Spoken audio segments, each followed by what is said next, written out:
अस्सलामु अलैकुम रहमतुल्लाह। जहांगीर और नूरजहां के दौर की सकाफ़त में शायरी, मुसव्वरी, फ़न तमीर और मौसीकी पर बहस करेंगे।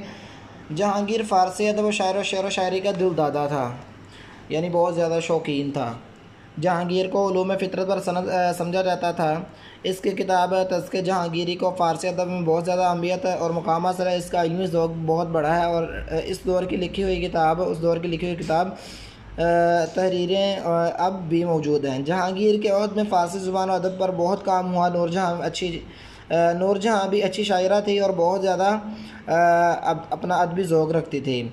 वो फ़ारसी ज़ुबान से ख़ुद आशना थी और अच्छे शेर कहती थी। नूरजहाँ ने शायरी के साथ साथ जदीद फ़ैशन और मुख्तलिफ़ खानों को भी बरसगीर में मुतारिफ़ करवाया।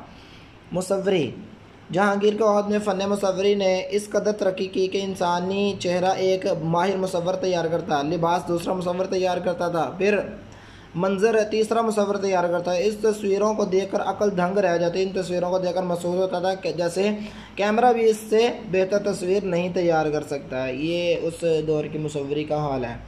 और आगे फ़न तमीर जहांगीर को तमीरात के बजाय मुसव्वरी का ज़्यादा शौक़ रहा। फिर भी उसके अहद में यानी उसके ज़माने में चंद खूबसूरत इमारतें तमीर हुईं।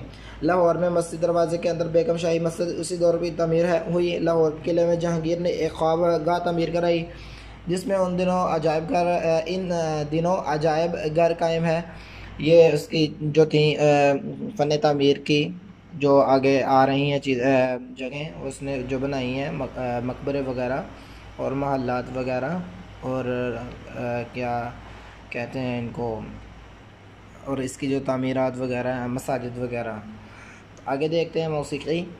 जहांगीर के अहद में बहुत सारे मौसीक़ार शाही दरबार से वाबस्ता थे और उनमें हिंदुस्तानियों के अलावा ईरानी कश्मीरी भी शामिल थे। जहांगीर मौसीकी और मौसीक़ारों की बहुत सरपरस्ती करता था। उसने अपने तज़्किए में कई फ़नकारों की खराज तहसीन पेश किया। ये बात याद रखने की है कि चूँकि हम ऐसे मज़हब के दीन के मानने वाले हैं जिसमें ये चीज़ें जायज़ नहीं हैं।